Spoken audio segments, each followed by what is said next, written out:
సాకారం అవుతున్న కేసీఆర్ సంకల్పం టీమ్స్ ట్రయల్స్ అంట. సనత్ నగర్లో ప్రయోగాత్మకంగా ఓపీ సేవలు ప్రారంభం. నగరం నలువైపులా టిమ్స్కు నాడు కేసీఆర్ నిర్ణయం.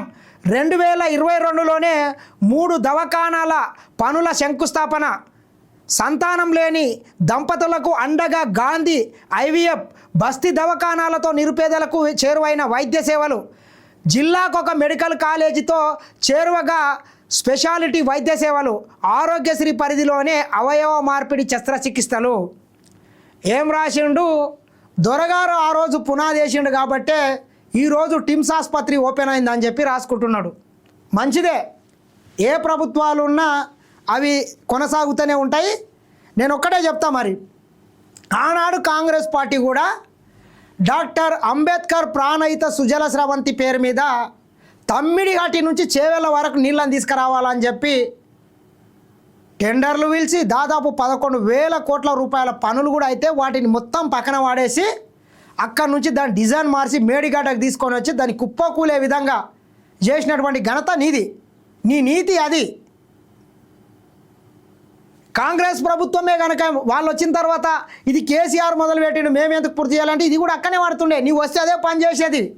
ఎట్లా అంటే ఈయనది ఎట్లుంటుంది అంటే నాకు దక్కంది ఇంకోనికి దక్కోదు, నేను చేయంది ఇంకోటి చేయొద్దు అనేటటువంటి రకం మొండి.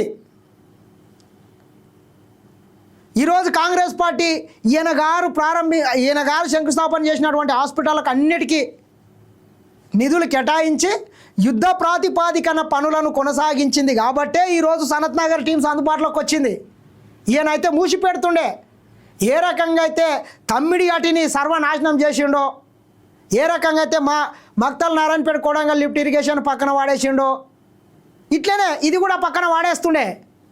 100% చేస్తుండే. ఎవడు అవునన్నా కాదన్నా. ఈరోజు ఈ రాష్ట్ర ప్రభుత్వం అట్లా చేయలేదు.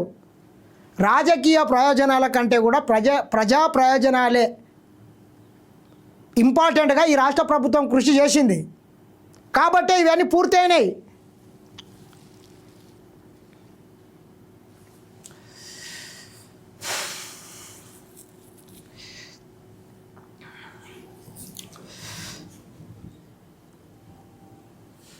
ఆసరాకు కాంగ్రెస్ కటింగ్ అంట.